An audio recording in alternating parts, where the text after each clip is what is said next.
Hello everyone, welcome to my YouTube channel Vindhya education में मैं आप सभी का स्वागत करती हूँ।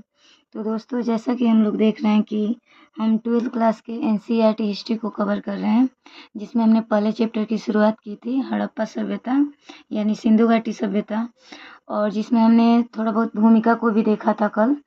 और जो भी लोग इस चैनल पर नए हैं वो इस चैनल को ज़रूर सब्सक्राइब कर लें, क्योंकि इससे रिलेटेड जो भी वीडियो होगा उसका आपको नोटिफिकेशन मिलेगा। तो चलिए बिना देरी करते हुए आज हम देखेंगे जो हम लोग ऑलरेडी जो समय में हम लोग ईस्वी और ईसा पूर्व का जो इस्तेमाल करते हैं वो क्यों और कैसे किया जाता है, ये एनसीईआरटी में आपको बताया गया है। तो चलिए इसके बारे में देखते हैं। कह रहे हैं कि अंग्रेजी में बीसी यानी हिंदी में ईसा पूर्व का तात्पर्य बिफोर क्राइस्ट। तो देखिए, हम लोग जो समय लिखते हैं अगर उसमें बीसी लिखा रहता है यानी वो ईसा पूर्व को बताता है, और उसी को हम लोग इंग्लिश में बिफोर क्राइस्ट बोलते हैं। यानी बीसी लिखने का उद्देश्य होता है वो समय ईसा मसीह के जन्म से पहले का समय है, इसीलिए उसको ईसा पूर्व कहा जाता है। और वहीं इसमें दिया है कि कभी कभी आप तिथियों से पहले एडी यानी ईस्वी लिख पाते हैं, जिसको एनो डोमिनी यानी ये दो लैटिन शब्दों से बना है, जिसका तात्पर्य होता है कि ईसा मसीह के जन्म के वर्ष से। तो हम लोग नॉर्मली किसी भी सन में ईस्वी या ईसा पूर्व यही दो ज़्यादा देखते हैं, जिसमें ईसा पूर्व को बीसी बोला जाता है यानी बिफोर क्राइस्ट, ईसा मसीह के जन्म से पहले की बात हो रही है, और जिसमें एडी लिखा होता है यानी एनो डोमिनी उसे ईस्वी को बताया जाता है। और जो ये ईस्वी लिखा जाता है ये ईसा मसीह के जन्म के बाद के समय को बताने के लिए प्रयोग किया जाता है। जैसे मान लीजिए कि अभी समय चल रहा है 2026, यानी हम लोगों ने ईसा मसीह के जन्म से लगभग 2026 साल वर्ष आगे बढ़ चुके हैं, इसीलिए ये समय को बता रहा है। अब चलिए यहाँ दिया है कि आजकल एडी के जगह सीई तथा बीसी के जगह बीसीई का प्रयोग होता है। तो देखिए, हम लोग तो नॉर्मल एडी और बीसी ही जानते थे, लेकिन यहाँ दिया है कि कभी कभी एडी के जगह यहाँ पर सीई का इस्तेमाल हो रहा है और बीसी के जगह बीसीई, बीसी में ई जुड़ गया है, तो कभी कभी बीसी के जगह बीसीई का प्रयोग होता है। जहाँ पर लिखा है कि सीई अक्षरों का प्रयोग कॉमन एरा तथा बीसीई का इस्तेमाल बिफोर कॉमन एरा के लिए होता है। तो यानी एडी के जगह सीई का प्रयोग होता है और बीसी के जगह बीसीई, जिसका मतलब होता है बिफोर कॉमन एरा। कह रहे हैं कि हम इन शब्दों का प्रयोग इसलिए करते हैं क्योंकि विश्व के अधिकांश देशों में अब कॉमन एरा का प्रयोग सामान्य हो गया है। कभी कभी अंग्रेजी के बीपी अक्षरों का प्रयोग होता है। अब देखिए, यहाँ पर हमने देखा कि बीसी बीसीई भी देखा, अब यहाँ एक और शब्द दे रहा है बीपी अक्षरों का प्रयोग होता है। अब बीपी का मतलब क्या होता है, तो यहाँ देखिए लिखा है कि जिसका तात्पर्य बिफोर प्रेजेंट यानी प्रेजेंट से पहले की बात हो रही है। इस पुस्तक में हमने बीसीई के लिए ईसा पूर्व और सीई के लिए बीपी के लिए वर्तमान से पहले शब्दों का प्रयोग किया है। तो कह रहे कि इस पुस्तक में हमने बीसीई के लिए ईसा पूर्व का इस्तेमाल किया है और सीई के लिए बीपी के लिए वर्तमान से पहले वाला शब्द का प्रयोग किया है। तो इस पुस्तक में बताया है कि हम कैसे कहाँ कहाँ पर इनका इस्तेमाल करें। बस इतना दिमाग में रखिएगा कि जो बीसीई है वो कभी भी ईसा पूर्व का समय बताएगा, और जो सीई है वो कभी भी ईसा मसीह के जन्म के बाद का समय बताएगा। ठीक है, तो चलिए यहाँ पर कुछ स्थल दिया है। जैसे हम लोग सिंधु घाटी सभ्यता पढ़ रहे हैं, तो यहाँ पर देखिए मानचित्र 1 में बता रहा है कि कुछ महत्वपूर्ण स्थल हैं। विकसित हड़प्पा पुरा स्थल। कल हमने थोड़ा सा डिस्कशन किया था कि हड़प्पा सभ्यता को जो होता है वो अलग अलग समय पर लगभग 3 भागों में बांटा गया है। जो शुरू में है उसको आरंभिक हड़प्पा सभ्यता बोलते हैं, और जो मध्य में उसको परिपक्व या विकसित हड़प्पा सभ्यता बोलते हैं, और जो लास्ट में उसको परवर्ती भी बोला जाता है, या फिर उसी को उत्तरकालीन भी बोला जाता है। तो यहाँ पर जो स्थल दिए गए हैं वो विकसित हड़प्पा पुरा स्थल है, जिसमें कहीं कहीं से क्वेश्चन भी बन जाता है। जैसे आप देखेंगे यहाँ जो हड़प्पा दिया गया है, सबसे पहले इसी स्थल की खुदाई हुई थी। जिसके वजह से इस सभ्यता का नाम हड़प्पा सभ्यता पड़ा।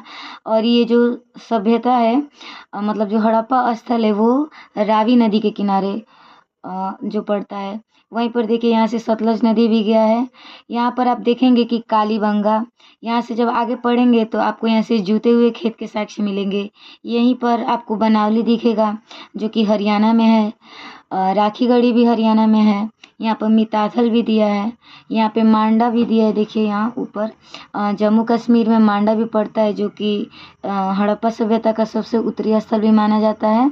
यहाँ गंगा यमुना का दोआब क्षेत्र दिया है। नीचे जाइएगा तो आपको यहाँ धौलावीरा देखने को मिलेगा जो कि गुजरात में है। यहाँ पे चंदहुद्रो है जो कि पाकिस्तान में, वर्तमान पाकिस्तान में पड़ता है। कोटरीजी भी पाकिस्तान में पड़ता है। और देखिए एक और सबसे महत्वपूर्ण स्थल आपको यहाँ मोहनजोदड़ो देखने को मिलेगा जो कि देखिए यहाँ पर हड़प्पा और यहाँ पर मोहनजोदड़ो। ये सिंधु घाटी सभ्यता का माना जाता है कि ये जुड़वा राजधानी के रूप में थे। ये एक तरह से विकसित स्थल के रूप में थे। और यहाँ से हमको एक बहुत महत्वपूर्ण चीज़ देखने को मिलता है, यहाँ का विशाल स्नानागार। जो विशाल स्नानागार है जो कि यहाँ पे सार्वजनिक स्नान के लिए अनुष्ठानिक में इसका प्रयोग किया जाता था। और यहाँ पर देखिए सूतकांगे डोर दिया है जो कि ये दास नदी के किनारे है। हालांकि नदी का नाम यहाँ नहीं दिया है। और ये सिंधु घाटी सभ्यता का सबसे पश्चिमी स्थल इसको माना जाता है। यहाँ नीचे जाइएगा तो आपको धौलावीरा देखने को मिलेगा जिसका शाब्दिक अर्थ होता है सफ़ेद कुआं। यहाँ से हमको साइन बोर्ड भी मिला है और यहाँ से एक बहुत महत्वपूर्ण जलाशय भी मिला है। यहाँ देखिएगा तो नदी दिया है, साबरमती नदी, माही नदी। और मोस्ट इम्पोर्टेंट एक स्थल दिया है लोथल। लोथल तो एक बंदरगाह के रूप में था। आप लोग देख रहे होंगे कि ये समुद्र से लगभग सटा हुआ है ये स्थल।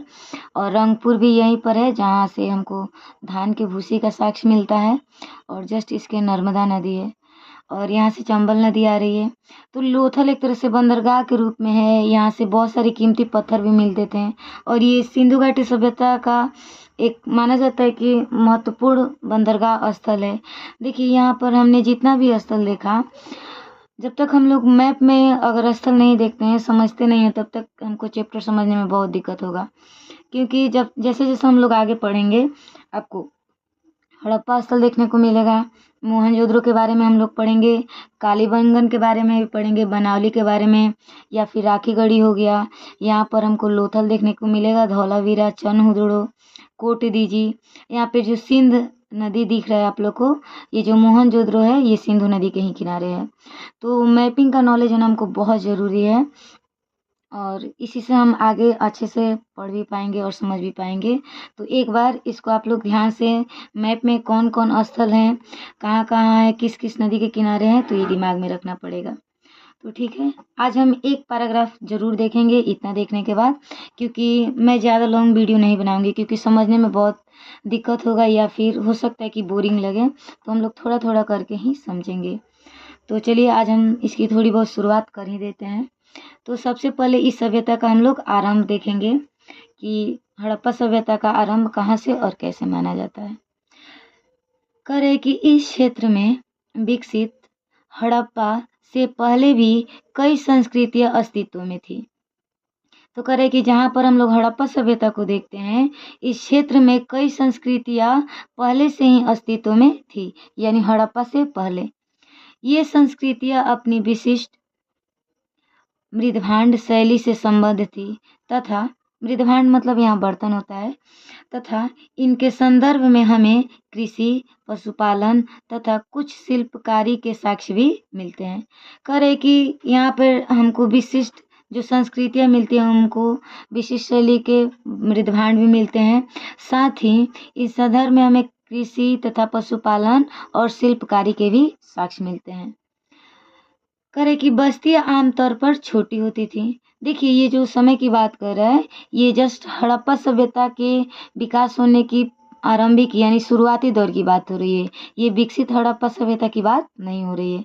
तो ये दिमाग में रखिएगा कि जिस हड़प्पा सभ्यता के बारे में हम लोग पढ़ रहे हैं, वहाँ पे से पहले से संस्कृति थी, उनका विकास कैसे हो रहा है और वहाँ पे लोग क्या क्या करते थे।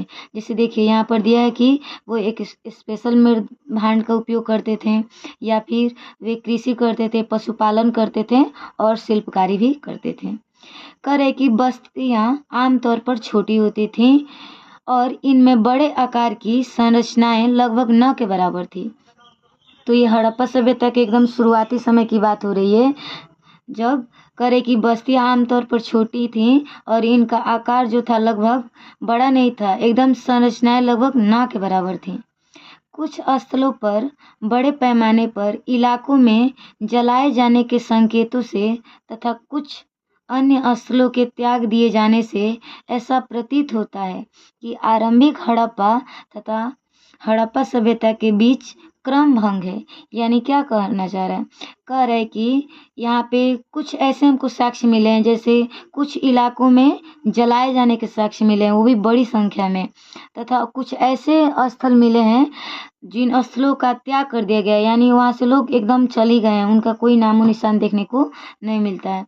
तो वही कह रहे हैं कि इन दो चीज़ों से हमको ये अंदाज़ा लगता है कि आरंभिक हड़प्पा सभ्यता और जो विकसित हड़प्पा सभ्यता है, इनके बीच एक लंबा गैप हमको देखने को मिलता है, जिसके बारे में हमको सटीक जानकारी उतना नहीं मिलता है। इसलिए कह रहा है कि उनके बीच का क्रम क्या है, भंग है। तो चलिए यहाँ पर एक और पैराग्राफ दिया है, निर्वाह के तरीके, जो दूसरा नंबर है, इसको हम लोग नेक्स्ट वीडियो में देखेंगे, क्योंकि आज हमने एडी और बीसी के बारे में देखा और हड़प्पा सभ्यता के जो कुछ महत्वपूर्ण विकसित जो स्थल दिए थे उनके बारे में देखा, और जस्ट इसकी शुरुआत कैसे हो रही है उसको देखा। अब हम देखेंगे कि वो लोग अपने जीवन का निर्वाह करने के लिए कौन कौन से तरीकों को अपनाते थे। आखिर में जो ये सभ्यता थी, उनके जीवन की शुरुआत कैसे हो रही है, वहाँ के लोग अपने जीवन जीने के लिए किन किन चीज़ों का सहारा ले रहे हैं, तो इसको हम लोग नेक्स्ट वीडियो में कवर करेंगे। तो अगर आप लोग नए हैं तो हमारे चैनल को ज़रूर सब्सक्राइब कीजिएगा, इससे आपको ही हेल्प मिलेगा, और जो भी बच्चे किसी भी कंपटीशन का प्रिपरेशन कर रहे होंगे उनके लिए ये वीडियो बहुत हेल्पफुल होगा। तो चलिए मिलते हैं नेक्स्ट वीडियो में, तब तक के लिए धन्यवाद।